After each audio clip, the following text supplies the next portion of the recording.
and a big variety. I got variety. Adler comes to Los Angeles. She turns her attention towards the untalented. And so I saw it, and she was going to audition at a little theater on Santa Monica Boulevard. I took a friend of mine. We came in and had lunch. I said, "We'll have lunch and we'll see if I can do this." And I got mine at 198. I said, "All right, thank you. You have to wait." I said, "I'm not going to wait here. I got 198. I'm going to go have some lunch and I'll come back." Well, you can't. If you get your number, you can't go in. I said, "All right, I'm going to risk it." I came back. They were at 143, and that woman who I wound up fighting with my whole entire life at the conservatory. I won't even mention her name. She made me so angry. But I got there and I said, "So see?" So they finally got to my number. Me and my friend were having showed outside. We got to go in. So I went in. And Arthur Mendoza. And she turned to me. And she stood up and "Oh my God, darling, I thought you were lost to me." And here I am. And I hugged her. She kissed me. And behind her, I looking at that woman went, And she said, "Put him in the advanced, leave him alone, Irene. Put him in the advanced class." So there I was. I was back working for Stella. And then I started doing research for her because a lot of the pretty actors don't know how to use the libraries. I knew how to use the libraries at UCLA, so I knew how to get. It was so funny because she taught text analysis and she told you the place you were going to study. And she would prepare like new every single time. I said, "Just take your old notes." I can't take my old notes. And I went, "Why?" And so I'd have to go get all these, at least the next year I'd keep them and go, "Okay, I could go there faster." But she would have to prepare almost like a ritual for each class. Someone told me, because I in technique I teach, there's a speech, Orpheus Descending by Tennessee Williams. And someone said, Jenny said, "Aren't you tired of seeing that?" I said, Jenny, I'd be tired if I saw the same guy 4,000 times. But every time I get something. A guy made a joke in the middle of it and it worked. I would have never seen that joke had that kid not done it. I can't cut corners. I cut corners for him and I cut corners for me too. So I can't cut corners. So that started with Stella. I was taking class and then she asked me to teach for her, but I wanted exposure to some of those records, and she wouldn't admit it to there being any. And I said, "I bet there is." I said, "I can't teach for you unless I can see some proof of these records." What am I going to say? "Oh, Stella told me that's what I'm going to teach you." I can't teach that way. I've got to teach from the foundation. The hardest thing for me to ever do, I was your best student in the world if you knew what you were doing. Eric, after we got through the lazy stuff, I was a good student if you could answer my questions.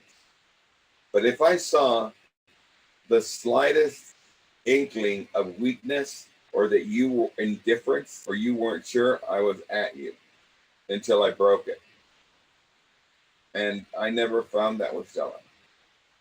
I never found she had an ability to challenge you. And I believe I challenge actors. The level is much different. It's not that the level is lower now. The level is less disciplined. So it's harder to find people as ambitious and as hungry for the true work. But there still are. There still are people that are hungry. I find them. Can you talk a little bit about the less disciplined people and what you're seeing in 2018? Can I ask you, what is that little thing he's got? What is that? What is that? My phone. What is that called? iPhone? Yeah, iPhone. That's killing everything. I won't let those in my class. They want to be in there doing that. At times I'll ask them to look something up because we don't have time to go to the library. Those iPhones are killing you. Your daughter doesn't have to, if you're talking about a smooth ripple on the Mississippi River, she doesn't have, she can just look it up and here it is. You know, one of my brother's friend's child, they were talking about some singing star. Yeah, I've seen him in concert. Where? Oh yeah, I saw him on you. They think a concert is seeing them on their phone. They've seen the concert. That's not the concert. That's not the concert. It's something else. I mean, they see the music, but that's not the concert. There is a laziness that we have allowed ourselves. This is another great story. We lived right down the street from my grandmother and grandfather. I mean, when my mother got married to my father, she got married first, and my grandfather had all these properties. And for their wedding gift, they were allowed to pick one of these properties. And of course, my mother picked the one closest to my grandmother. So we lived a half a block from my grandmother. And I stayed there at my grandmother's until the last possible moment. And then she'd call, and then they'd have to walk me a half a block. But I was 8 years old. And they were so worried about that. They'd have to meet my grandmother, and they'd hand me off, and then I'd go home. But there was this intersection of 4 streets. One was a cul-de-sac. It wasn't even a street where my grandmother lived. But there was a darkness, a pitch darkness. This was before cities, and it was dark there. So they went before the city council, and they didn't do crap for South Colton, where all the Mexicans lived. It was harder to even get sidewalks. And my father and other men fought for sidewalks, and we finally got sidewalks. But there was a triad of all these 4 streets, and they talked to the city council to put a light. And they got it. So we could go outside with my grandmother with this light at dusk and hear stories rather than, using those iPod things. So it was, those stories were amazing. And that's where I learned that storytelling. I heard all these stories, and some of them were spooky. There was one story, we had a canal. Did she just make these stories up? No. These were real story. Yeah. Real story. Like stories of how they would, they used to,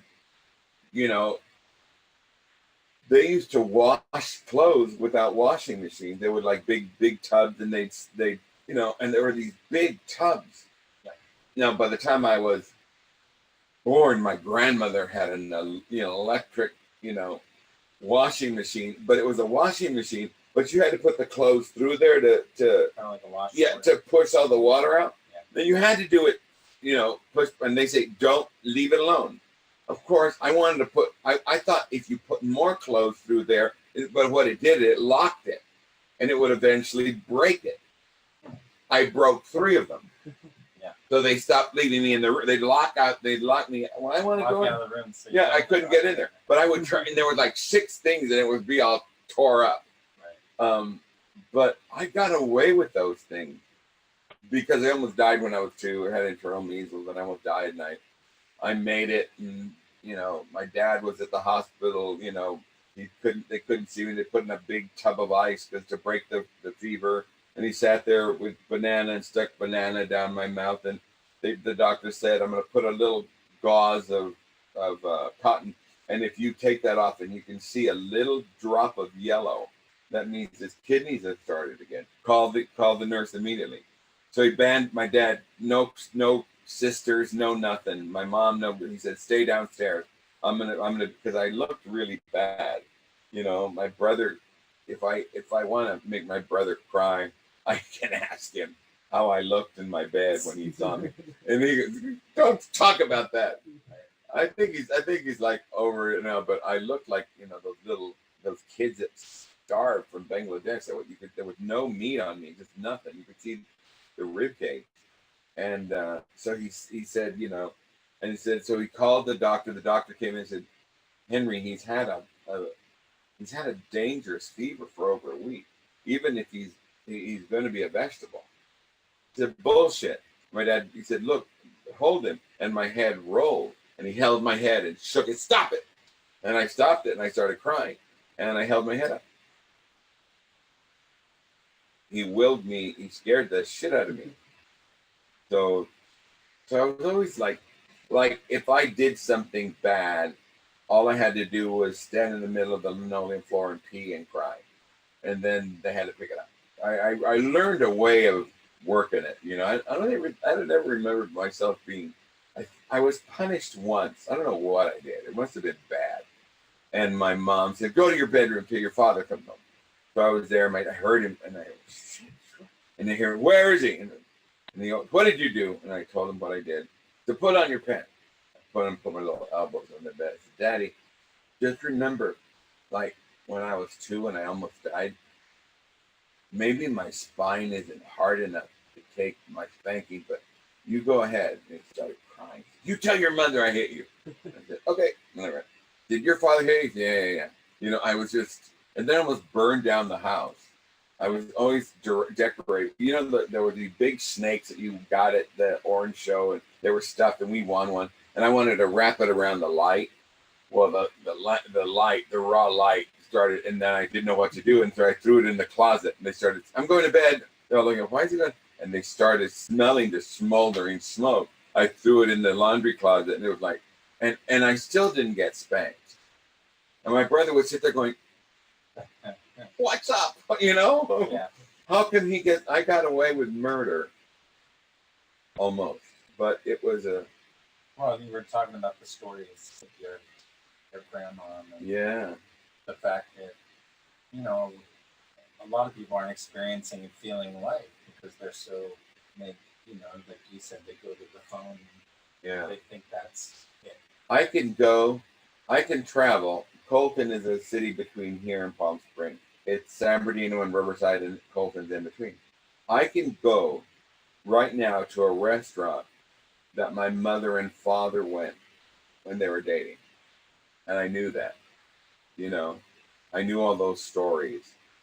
I knew about where I came from. So when you hear certain members of our government calling my people whores, pigs, and it's hard because my grandmother came to this country in 1902. And she came on a wooden cart, and she was little. So what they did is they put blankets around her, and they tied them with string so she wouldn't fall off. And they put the Virgin of Guadalupe inside with her, so the weight would keep her. And I have the Virgin of Guadalupe in my living room. Those things mean something, and that heritage, and that authenticity. You know, people say, well, one of the reasons I gave up on, I went to Paramount, and this woman said, "You know, this is a Mexican part." I said, "Yeah." "Are you Mexican?" She said, "Yeah." "You don't look Mexican." I said, "Oh, you're used to the short little guys that bust your tables and wash your cars?" "Well, no." I said, "I'm out. I can't do this. Thank you." And I called my agent and said, "I'm done. I can't do this anymore." "What am I supposed to do? I get my pot of beans and my sriracha out of the trunk?" Their vision of Mexican, I can't do. I don't know if I can. I won't do it. Their narrow vision of, you know, I see guys that I was auditioning with, and now they're doing, you know, parts on TV shows. And I think, what if I would have? But a student who I adore, have been through a lot of turmoils and turbulence and troubles in my last 5 years. And he said, had you not gone through all those troubles, you would have never have met me. And at first I thought that was arrogant, but then I thought it was absolutely truthful.